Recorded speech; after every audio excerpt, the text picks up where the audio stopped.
rapport au film, au début, on voit l'abbé Breuil déambuler dans le séminaire. J'imagine que c'est une reconstitution. C'est une reconstitution d'Abbé Breuil, mais pas du séminaire. Oui, de l'abbé Breuil, mais c'est pas... D'accord, on est bien d'accord, c'est un figure. Oui, oui. Non, c'est un film où... Autrement, je me disais qu'il y a les personnages marchent l'image avoir de lui-même pour se photographier comme ça. Alors c'est le... C'est ici ou c'est ça? C'est un facsimile. Non, c'est ici, oui. Ah, il y en a un là-bas. Où sont conservés les différents relevés de peinture et de gravure? Où sont les archives? Yann Potin? Ah, elles sont partout. Oui, Non, c'est ce matin justement, je l'évoquais à la fin de cette intervention, l'histoire de la dispersion des archives et je dirais même du statut juridique des archives et surtout des relevés est particulièrement complexe. On va dire qu'il y a au moins, pour les relevés, je m'en tiens aux relevés, vous voyez, puisque M. Combier nous disait qu'il avait lui-même pu récupérer pas mal de choses et plein d'autres personnes. Bon, donc je parle de gros ensembles. Le principal ensemble est la bibliothèque centrale du Muséum, même s'il a lui-même sa propre histoire. Mais il y a un second ensemble tout à fait conséquent au Musée des Antiquités Nationales et un troisième ensemble en Afrique du Sud. À Johannesburg, et je ne parle que des relevés, et puisque tous les relevés originaux sud-africains sont Rock Art Institute de l'université de Wits, pour des raisons juridiques, Breuil n'a pas pu partir avec, enfin, c'est une histoire très compliquée, puisqu'ils sont considérés, grâce à la loi de 1911 sur le patrimoine national sud-africain, qui est une loi très très sévère, comme élément du patrimoine national sud-africain. Donc Breuil n'avait aucune propriété dessus. Bon, il s'est arrangé pour en faire des copies, il y a eu des dépôts à Londres, je vous passe, c'est très compliqué. Donc déjà, pour tout ce qui est Afrique du Sud, c'est aussi ça qui l'a complètement désemparé, c'est qu'il est finalement rentré en France sans ses originaux, après 51, ce qui a été je pense un cataclysme psychologique pour lui. Pour tous les autres, on a ces deux gros ensembles, plus de 6000 pièces qui étaient au Musée de l'Homme et qui est donc au département d'Icono, jusqu'à ce que le département d'iconographie soit redistribué dans l'ensemble des départements du Musée de l'Homme, 6000 pièces. Mais en fait, et c'est un autre ensemble, 6000 pièces de relevés, de dessins, un autre ensemble très conséquent qui n'est toujours pas reconditionné, mais qui est stable pour l'instant, se trouve au Musée d'Antiquité nationale, et il concerne pas mal dans le cadre de l'ACI et des inventaires, ça fait partie des choses qui sont encore à reconditionner, parce que le muséum, et il faut le souligner, parce que ça a été une action importante de la bibliothèque, a trouvé un mécénat il y a 4 ans pour restaurer entièrement les 6000 relevés, les déplier en entier, parce qu'effectivement ils étaient pliés en 5-6, donc vous voyez le papier fleuriste, vous voyez ce que ça donne, hein, c'est en lambeaux. Donc tout ça a été entièrement restauré, donc c'est une entreprise assez incroyable. La partie du Man qui concerne beaucoup l'Espagne, mais l'Espagne du Levant, hein, donc pas paléolithique, hein, plutôt proto-historique et plutôt en abri sous roche, mais aussi des morceaux d'Altamira, c'est très compliqué, mais aussi finalement une chose qui est totalement inédite et une grotte particulièrement endommagée, Marsoulas, qui est d'autant plus importante que c'est là où Cartaillac a fait sa confession, plutôt son mea culpa, puisqu'il a fait entrer Breuil en 1902 dans Marsoulas et Breuil l'a convaincu qu'il s'était trompé depuis 25 ans sur l'existence de l'art parental. Voilà. Mais c'est uniquement pour les relevés. Pour les papiers, les dossiers, les correspondances, je pourrais vous en parler pendant une demi-heure. Un mot en complément, Yann, si vous me permettez. Les relevés de la bibliothèque centrale viennent du Musée de l'Homme. Étaient déposés au Musée de l'Homme. C'est le docteur Pal qui a pris l'initiative de les faire transférer à la bibliothèque centrale. Et j'étais auprès du docteur Pal pour ça, parce que à ce moment-là, au Musée de l'Homme, il y avait un certain nombre de turbulences et le docteur Pal craignait que ce fonds ne soit perdu. En fait, c'est vraiment lié au départ et à la mort de Robert Falk, et ensuite donc à la fin du département iconographie, avant que ne soit refondée la photothèque, puisque ce département d'iconographie qui était aux origines du Musée de l'Homme s'occupait de tous les supports iconos. Donc ils avaient récupéré de Pal et de Queneau et de Breuil lui-même, puisque en fait Breuil avait commencé à déposer ses relevés au département icono en 55, ils sont enregistrés dans un cahier d'ailleurs. Donc en fait, si vous voulez, le fond du muséum, c'est finalement les relevés que Breuil avait décidé de se séparer avant sa mort. Donc tout ce qui était en cours, on peut dire, n'est pas au muséum. Soit il avait confié une valise à Glory, Donc il avait confié une valise de relevés dont on a une liste sommaire. Il avait confié d'autres types de relevés. Et puis il y avait des ensembles, dont en partie ceux du MAN, qui vraisemblablement viennent de Focus, puisque son éditeur Arnold Focus devait éditer pas simplement l'Afrique du Sud, mais il s'était engagé, mais vraiment un petit peu comme ça, à éditer toute l'Espagne levantine qui remontait aux années 1910. Bon, il l'aurait jamais fait de toute façon. Donc c'était vraiment l'inédit et qui reste totalement inédit. Donc on peut dire qu'aujourd'hui, il y a environ peut-être, je sais pas, l'équivalent de 2000 à 5000 relevés de Breuil inédits, totalement inédits de l'Espagne. Alors après, pour l'Espagne levantine, ça a un intérêt fondamental, c'est que, étant donné que c'est des gravures et des sous roche en plein air, il n'est pas du tout évident d'ailleurs que le nombre de ces relevés soient les seuls, comme à Marsoulas, les seuls subsistants.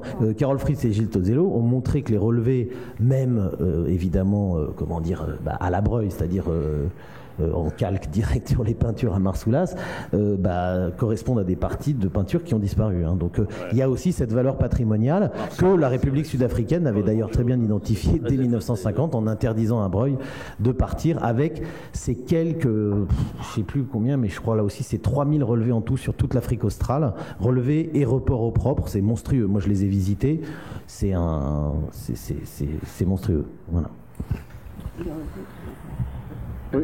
À propos de ces relevés, je crois que lorsque Breuil avait des problèmes de vue, à la suite de, c'est exactement je crois, il m'avait dit c'est une ronce qu'il avait atteint, et bon, il voyait très, très mal, et il avait chargé, je crois, Jean Bouissonny de reprendre justement ces calques directs pour les mettre au net, et notamment ceux de la grotte des Trois Frères qui étaient d'une très très grande complication.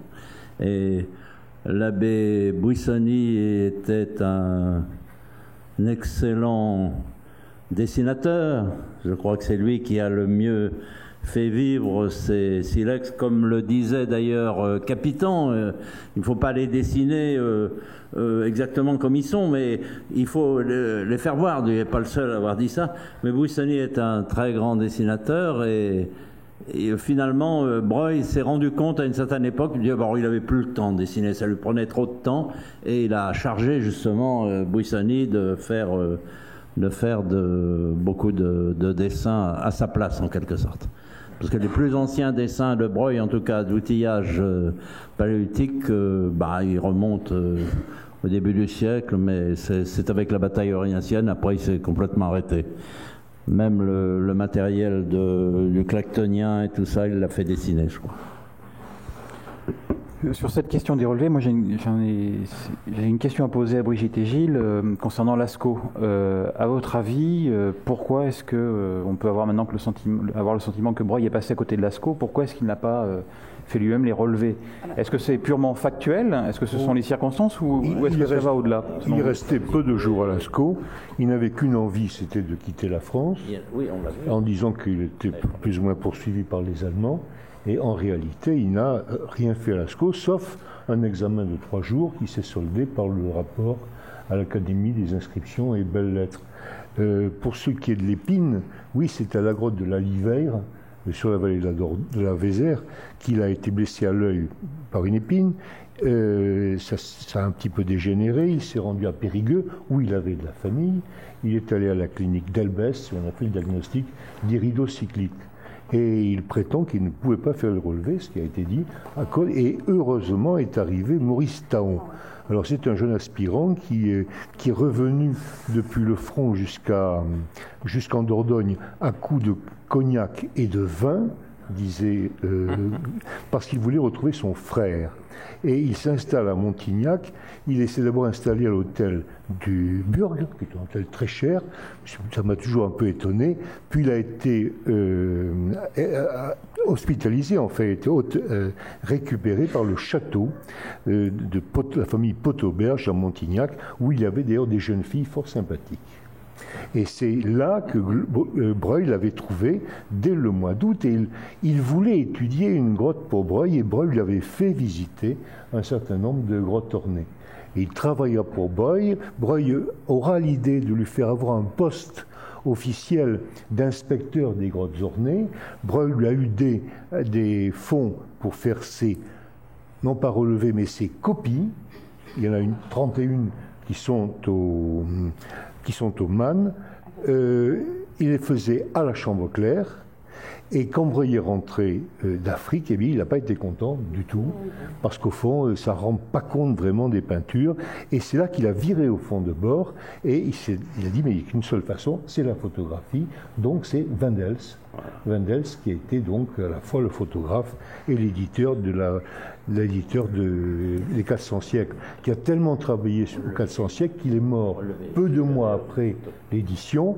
Breuil est venu aux obsèques et, dit-on, lui a accroché sur son cercueil sa propre Légion d'honneur.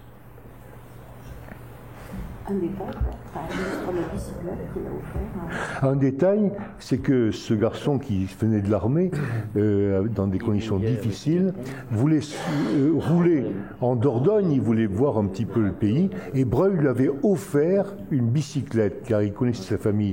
Et c'est grâce à cette bicyclette que Maurice Taon, informé de la découverte de Lascaux, ira chez Buissonny, là-bas, à côté de Brive, pour informer Breuil et le récupérer. Et lui montrer les premiers dessins.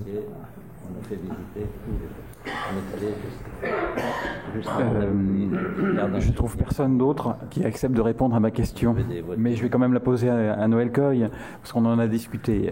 Donc il y a les faits, il y a le Breuil est blessé à l'œil, la guerre, la volonté pour Breuil de poursuivre ses travaux, mais moi qui ne suis pas préhistorien, j'ai le sentiment, peut-être qu'il y a une part de reconstruction, hein, mais j'ai le sentiment qu'une découverte comme Lascaux est importante pour un spécialiste de l'art pariétal. On n'a pas d'équivalent à ce moment-là en France, on a Altamira que Breuil a fréquenté, mais on découvre en France cette grotte de Lascaux. Normalement, c'est Noël. Noël. On ouvre le paquet cadeau, c'est formidable. Alors pourquoi, à ton avis, Breuil ne travaille pas dessus? Mais, enfin, j'avais une amorce d'explication au début de la matinée. J'en ai reparlé avec Yann. Mon idée ne tient pas vraiment. Je n'ai pas d'explication. J'ai l'impression que Yann Potin avait un peu des choses à nous dire et à des éléments d'explication. Non, enfin, moi, ce que je trouve intéressant autour de Lascaux, et c'est dans la continuité donc, de ce que Gilles Deluc vient de nous dire, de nous rappeler, de nous exposer dans la logique du déroulement des choses, c'est finalement qu'on a disons, avec Lascaux, on a ce... Bon, j'ai commencé à réfléchir sur le rôle du dessin chez Breuil, le rôle de Breuil dans la mise en place du dessin, du relevé d'art pariétal, et on a avec Lascaux un moment où, l'impression que j'ai, mais il faudra que je revoie ça de beaucoup plus près, il y a plein de choses qui se mettent en place et de tentatives qui partent comme ça un peu en désordre. Donc Breuil, effectivement, passe à côté de Lascaux, ne fait pas ses relevés à la Breuil, il lance, donc comme Gilles Deluc vient de nous le dire, Maurice Taon sur le coup. Après, il n'en est pas content. On part du côté de Wendels. En même temps, dans cet ouvrage de 1948, on a ces planches que je trouve moi extraordinaires, qui sont ces photos noir et blanc de Wendels colorisées, avec des parties de la grotte colorisées. Il y a notamment sur une double page, peut-être même avec un dépliant, j'ai plus bien en tête, toute la rotonde des taureaux, avec donc un ensemble de photos qui ont dû être rajoutées pour faire une vision panoramique et une mise en couleur totalement artificielle donc de la rotonde, donc de la salle des taureaux, donc des choses absolument on est en ayant donc mon expérience sur l'histoire de l'archéologie préhistorique, je n'avais plus rencontré des essais aussi pas délirants mais aussi désordonnés mais en même temps enthousiastes. J'avais retrouvé ça quand je m'étais intéressé aux études en céramologie au début du XXe siècle, où en gros chaque fois qu'il y a une méthode qui n'est pas bonne, qui n'est pas la bonne, les préhistoriens s'engouffrent là-dedans et la mènent jusqu'au bout pour n'aboutir à rien. Et l'impression que j'ai un peu dans cette mise en place dans les années 40, donc dans ces tentatives de relever sur Lascaux, c'est à la fois effectivement une énergie et un enthousiasme et une volonté de mettre au jour de nouveaux outils mais en même temps quelque chose d'un peu désordonné. Et puis après, il y a tout le travail donc, de Glory qui va redémarrer, qui va peut-être un peu pacifier. Alors c'est une vision très, très extérieure, mais donc voilà, je ne réponds pas à ta question, mais on peut moins qu'on peut se dire. Mais moi, ce qui m'intéresse dans cet exemple de Lascaux par rapport au relevé et au dessin, c'est ce moment où tout devient possible et où toutes les techniques sont convoquées pour essayer peut-être de passer à ce qui serait un après-Breuil au moment où lui-même va se retirer de la scène pour aller entamer, alors à terme et pas à partir de là, ce que donc Jean-Michel Jeunesse appelle très joliment la carrière à ciel ouvert de l'abbé Breuil. Mais je pense que Brigitte Deluc... Je voulais ajouter juste un détail, c'est que les peintures les plus spectaculaires de Lascaux sont dessinées sur des parois plafonnantes parfaitement hors de portée de la main. Il faut installer des échafaudages et d'autre part des dimensions tout à fait extravagantes par rapport à tout ce qui avait été relevé auparavant. Le plus grand taureau de Lascaux, il fait 5,50 m et a 3,50 m ou 4 mètres de hauteur. Donc ça demande effectivement des techniques complètement différentes et je pense que ça a dû intervenir dans ce retrait de Breuil pour effectuer des relevés. C'était plus possible de faire des relevés tels qu'on les faisait avant. Dans ce livre de Wendels et Laming, car le texte en fait est très certainement de Laming, qui en est remercié par une infime note de bas de page. Dans ce livre, il y a même des essais d'infrarouge. Oui. Et il n'est pas impossible que cet infrarouge a été enseigné à Wendels dans l'année 41 ou 42 par un officier allemand, bien que nous fussions à l'époque dans la zone libre, mais il y avait un officier allemand qui s'appelait Martin Richter, qui avait été affecté à la grotte de Lascaux. Et il avait été le fouilleur de Kniegrotte. C'est un préhistorien. Et il était très fort en photographie, les Allemands, c'est bien connu. Il n'est pas impossible que c'est lui qui a donné l'idée à Wendels de faire de l'infrarouge. Oui, je pense que toutes ces remarques s'additionnent et c'est parfait.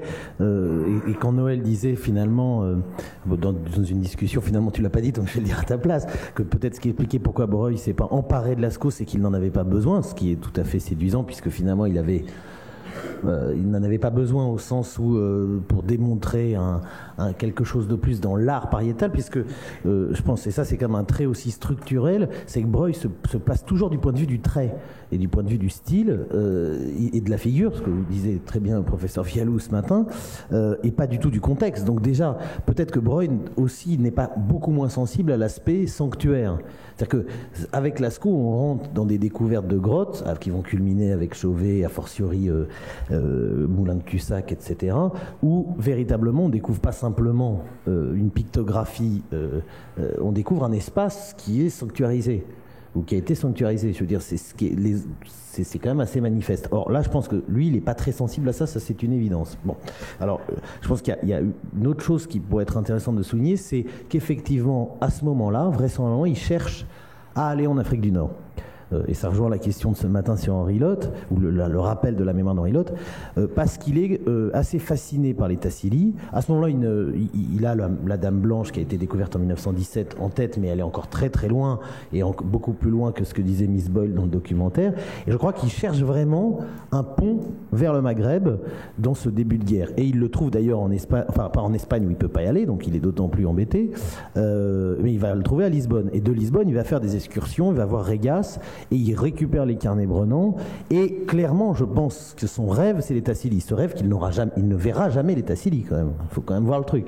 Bon, c'est ça qui fait que Lotte aura été les yeux de Breuil, et c'est pour ça que Lotte est l'élève de Breuil, mais à part qu'ils n'ont jamais été vraiment sur le terrain ensemble. Donc c'est un élève parisien, je veux dire, au sens où, enfin, ils n'ont pas partagé le terrain ensemble. Donc ça, c'est important. Entre-temps, le maréchal Smuts va l'inviter en 42, il va partir en Afrique australe, et il va découvrir cet autre continent pariétal. Mais la dernière remarque que je voulais faire sur aussi l'avant et après, pourquoi Breuil finalement ne s'empare pas de Lascaux. Bon, en 40, je pense qu'il y a tout ça. Il y a les aspects techniques, il ne serait-ce que les yeux.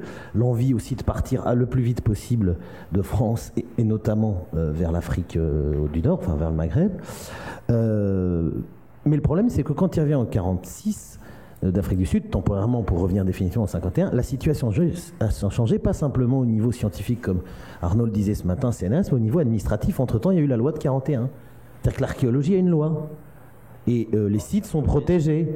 La loi Kerr-Copineau, bien entendu, la loi d'avril 41, et les sites sont protégés.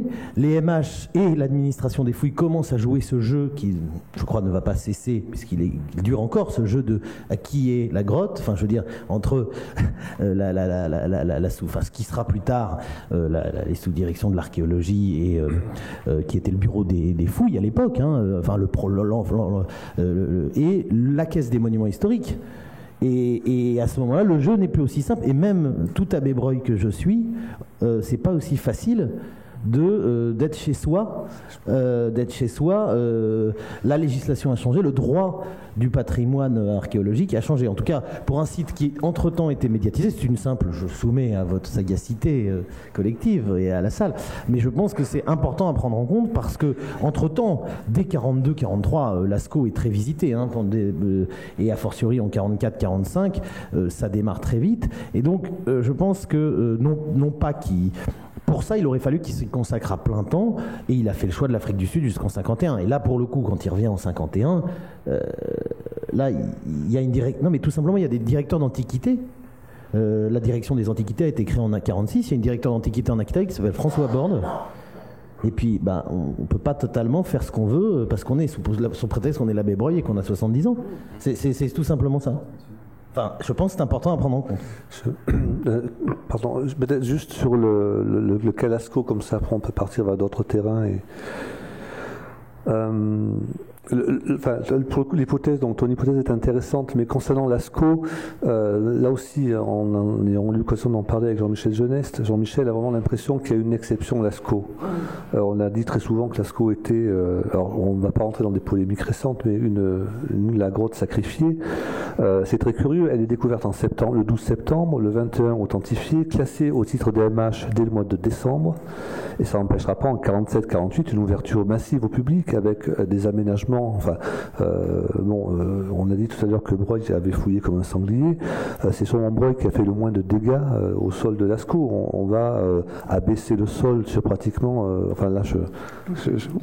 toutes les galeries. Voilà. Donc, on va pas rentrer dans le détail, mais la grotte a été très malmenée, a été sacrifiée pour être ouverte à la visite. Et Breuil fait partie je parle sous le contrôle de Brigitte et Gilles Deluc, mais fait partie des personnes qui ont milité en faveur de l'ouverture de la grotte au public. Donc là, malheureusement, la loi aussi bien de 41 que l'ensemble de l'arsenal législatif qui avait été mis en place a été vraiment sans effet. Donc je ne parlais pas tant de la protection que du travail dans la grotte, que le fait de pouvoir mener, et même si j'ai bien lu le livre que j'ai déjà un petit moment de Brigitte et Gilles Deluc sur Lascaux retrouvé, le livre historiographique avec les papiers Glory. Enfin, les opérations administratives se sont compliquées d'autant plus qu'effectivement les autorisations, je veux dire, de travail, ce qui n'était pas le cas avant. Enfin, Breuil, avant, quand il allait relever, passer 3 jours au Combarel, il ne demandait pas une autorisation. C'est quand même... je parlais de ça, je ne parlais pas de la protection. Après, la contradiction entre protection du patrimoine et visite, ça, de toute façon, c'est anachronique. À l'époque, on n'est pas complètement encore dans cette idée, qui d'ailleurs date d'il y a 10 ans. Enfin, je veux dire, au niveau du politique du ministère de la Culture, ça fait 15 ans peut-être, je sais pas, ou un peu plus. Mais simplement, il y a aussi, parce qu'il y a aussi la pression locale et le développement du tourisme en Dordogne qui fait que tout ça, c'est comme dans le lendemain de la guerre, un vaste maelstrom. Alors après, c'est sûr que sur Lascaux, il y a certainement une spécificité. Mais c'est la dernière chose que je voulais dire. Je suis pas sûr qu'ici ça nous intéresse. Je vais vous dire pourquoi. Par exemple, en 1954, quand Georges Bataille publie son Lascaux, il est furieux. La Bataille lui avait écrit plusieurs fois avant pour lui demander quelques renseignements, etc. Il avait répondu correctement, d'abord, évidemment, considérant que c'était lui l'autorité. Il n'avait pas renvoyé vers qui que ce soit d'autre. Et Bataille lui a envoyé son livre.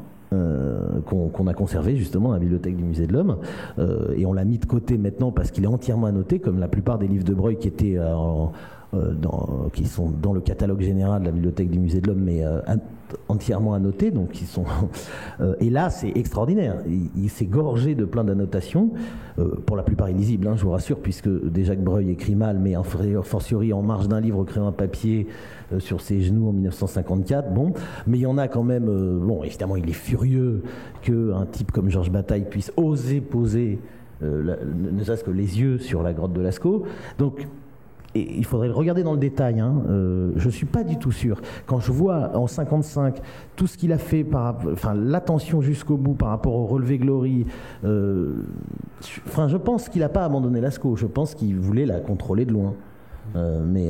Et puis par ailleurs on a quelques calques de Lascaux, des essais dans le fond du muséum, mais c'est des petits morceaux, c'est pas du tout des. Et là je pense que ce que vous disiez Madame Deluc, je pense que là il est complètement dépassé en taille, et même Glory a eu des problèmes justement pour ça. Oui, parce que vous savez qu'il y avait une commission dont vous avez fait partie. Vous vous en souvenez? Ça a été assez... Oui, j'en ai fait partie longtemps, mais cette commission désignait vraiment, donnait des autorisations de relever et avec une certaine parcimonie, dans des conditions pas toujours très claires d'ailleurs, mais je reviens là sur le livre de Georges Bataille. Je comprends très bien que Breuil ne l'ait pas apprécié pour son texte, parce qu'effectivement c'est loin de ses idées, de ses raisonnements, mais au point de vue photographique, je pense qu'on peut dire que c'est les premières véritables très belles reproductions et qui ont été refaites. Les photos ont été faites plusieurs fois, d'ailleurs c'était quelque chose de très compliqué que la mise au point de vue imprimerie en polychromie de ces choses-là. Mais c'est quand même un très beau livre d'images. Juste un mot, effectivement, après c'est évidemment Georges Bataille, mais ça c'est un autre problème. Je pense par contre, mais ça c'est la dialectique de l'histoire, si Georges Bataille n'avait pas publié ce livre, André Malraux ne serait pas vraiment intéressé de la même façon à Lascaux, et Lascaux n'aurait peut-être pas été fermé brutalement en 1963. C'est la seule chose que je voulais dire. Mais ça, si j'ose dire, c'est la dialectique du monde et de l'histoire. Oui. Un tout petit mot pour dire que ceux qui ont travaillé avec Glory à Lascaux, comme Alain Rousseau, comme Denis Vialot et son frère Jean-Pierre, un peu comme votre serviteur, vous diront que ça se passait toujours la nuit. Et que la grotte était envahie par le CO2, d'ordre de 5% de CO2, c'est-à-dire que c'était quasiment insupportable. On avait mal à la tête, on transpirait, on respirait, on haletait. Bref, on voit mal un septuagénaire comme Breuil faire ce travail nocturne sur un échafaudage. Vraiment, c'était plus pour lui. Déjà, Glory avait une arthrose des deux hanches. Pour grimper sur les échafaudages, c'est pas très pratique. Et à l'époque, on ne faisait pas de prothèse totale. Déjà, Glory, sur son échafaudage, mettait des duvets pour éviter le contact rugueux. Manque de chance, il était asthmatique. Il était encore plus gêné par le CO2. Bref, c'était des conditions difficiles. Moi, je voudrais ajouter une chose. La loi sur les fouilles ne s'est pas appliquée au relevé de l'art pariétal avant 1980.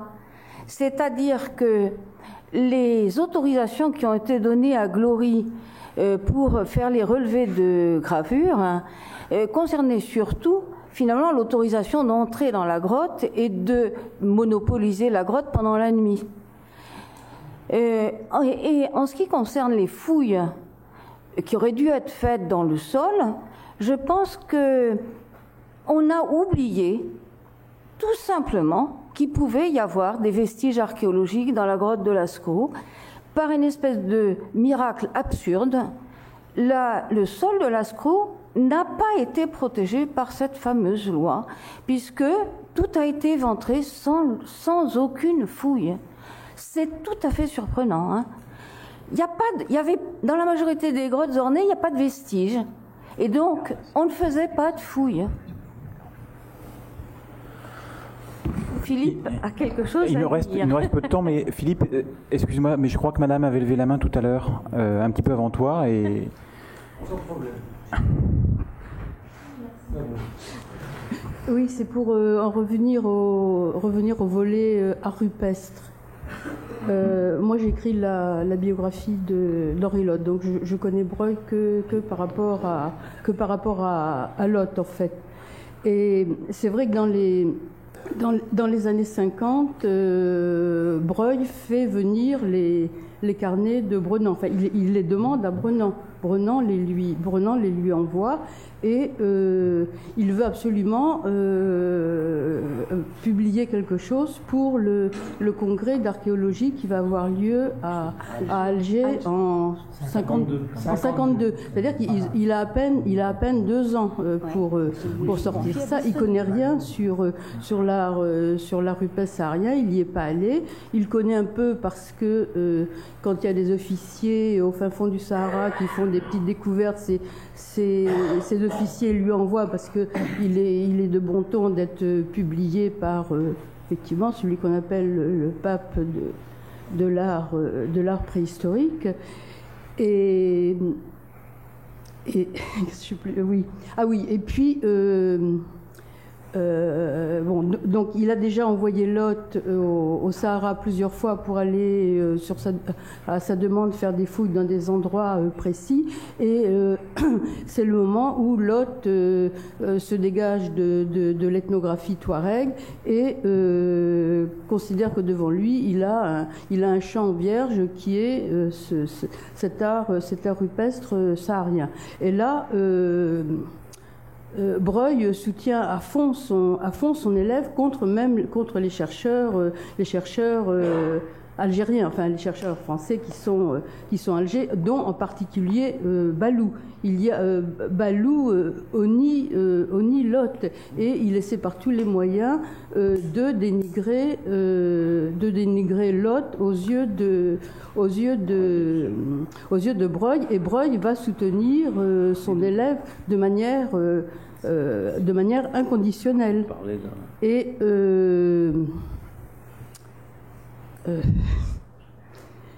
Et alors oui, donc il va y avoir un début de correspondance entre Breuil et Brenan, vu l'écriture illisible de Brenan, de Breuil. Brenan dit à Breuil donnez mes carnets à Lotte et faites le travail tous les deux. Lotte est mon ami, j'ai confiance en Lotte. Bon, voilà. Et c'est après Lotte qui écrit à Brenan quand il y a des compléments. Et vont commencer les grandes missions sur le Tassili. Donc la première mission, il est question que Breuil accompagne Lotte. Et ils préparent ensemble cette première mission. Et je veux dire, ça rejoint le caractère un peu beaucoup de mandarin de Breuil. On a l'impression que rien ne doit lui échapper, en fait. Et puis, pour lui, ces gravures, enfin ces figurations rupestres, c'est pas une création autonome, c'est pas un champ autonome. Ça vient, c'est à mettre en relation avec l'art pariétal. Bon, voilà. Il se trouve que Breuil, dans ses archives, dans tout, est en contact avec Brenan avant-guerre. Donc effectivement, vraisemblablement, il a ce projet depuis longtemps. Simplement, effectivement, les aléas ont fait que, très concrètement... Brenan lui a déjà envoyé dès les années 30... Voilà, c'est à ça que je faisais allusion. Dès les premières couvertures qui donnaient un risque à Janet, il lui a envoyé des dessins. Il lui a même envoyé des statuettes, et il est très déçu parce que Brenan Breuil ne fait rien, d'ailleurs. Comme il avait envoyé à Regaste à Alger, et il dit que Regaste a publié de petites choses de lui sans le citer. Et donc c'est là que Brenan a remis ses vies. Oui, puis arrêté d'ailleurs de travailler.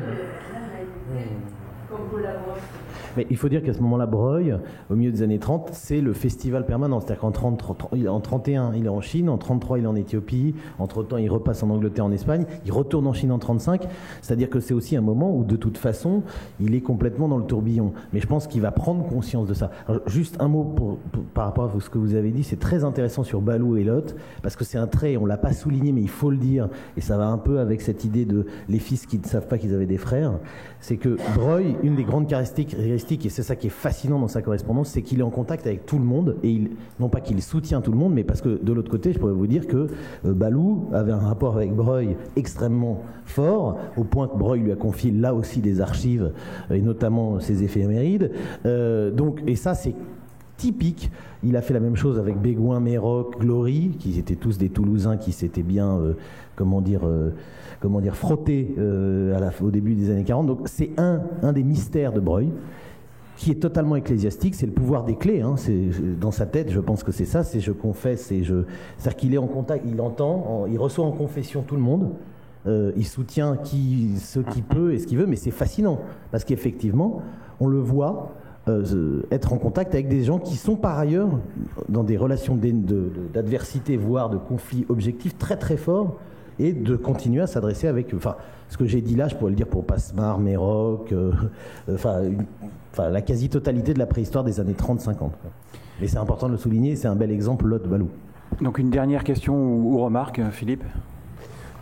C'est pour renforcer ce que vient de dire Brigitte sur les questions de réglementation d'archéologie. La loi date effectivement de 41, mais on sait bien qu'en 41, ça n'a pas vraiment été mis en place. Et en 46, il y a une chose qui est un peu nouveau, ça a été montré d'ailleurs en photo, c'est la découverte des gravures Arcis-sur-Cure. Découvert des gravures où il y avait aussi bien le roi Gourand que Henri Broglie et Gérard Bayou, évidemment, puisque c'est Gérard Bayou qui avait trouvé ça. Alors d'ailleurs, à ce propos, c'est Gérard Bayou qui a renseigné Bataille sur toute la préhistoire, et c'est Gérard Bayou qui est remercié dans l'introduction de Bataille et qui lui a donné la bibliographie concernant la préhistoire. Donc, à ce moment-là, le roi Gourand rentre au comité des fouilles, c'est-à-dire au bureau de l'architecture, aux Beaux-Arts, au ministère. Et il fait des missions d'inspection, si je peux dire, entre guillemets, bénévoles, hein, évidemment, dans tout le Périgord et les Pyrénées. Et il va visiter les grottes et il envoie des rapports d'inspection. Enfin, moi, j'appelle ça comme ça. C'est notes sur les visites des grottes. Enfin, voilà. Il fait grotte par grotte. Il dit dans quel état sont les grottes, celles qui sont bien conservées, celles qui sont pas bien conservées. Et d'ailleurs, il montre bien que Font-de-Gaume, c'est formidable avec les Daubis. Par contre, les Combarrel, il faudrait vraiment faire quelque chose avant qu'il n'y ait plus rien, quoi. Et c'est une situation qu'on a bien connue encore pendant quelques dizaines d'années. Il le fait comme ça à peu près pour toutes les grottes. Et donc, il y a accès aux grottes. Et visiblement, quand on lit ces rapports, on voit que n'importe qui peut rentrer dans les grottes, même celles qui sont classées. Et c'est vrai que la protection des sites archéologiques et la protection des grottes ornées ne relèvent pas des mêmes directions, ne relèvent pas de la même chose, et que c'est pas... Voilà, l'application sur les fouilles n'est pas valable pour les grottes. Sauf quand c'est des grottes dans lesquelles il y a effectivement des fouilles. Ça avait été le cas à Arcis, puisqu'il y a eu des trous qui avaient été faits au pied dans la grotte du Cheval. Ensuite, pour ce qui est des relevés, l'abbé Broglie a envoyé un courrier au ministère aux Beaux-Arts, hein, en 52, pour préciser qu'il fallait faire attention parce qu'il y avait beaucoup trop de CO2. Ça posait vraiment des problèmes. Mais ça posait des problèmes pour les visites. Parce qu'il disait, s'il y a trop de CO2, il y aura moins de visiteurs. Absolument aucune préoccupation de l'art pariétal dans ces courriers-là. Et ça donne vraiment l'impression que si on n'a pas fait de relevé, surtout en plus qu'il fallait effectivement soit travailler de nuit, soit monter l'échafaudage et tout, c'est parce que la priorité à Lascaux, c'était pas les relevés, c'était les visites. Et qu'il fallait faire visiter la grotte et maintenir, il y avait puissance financière, etc.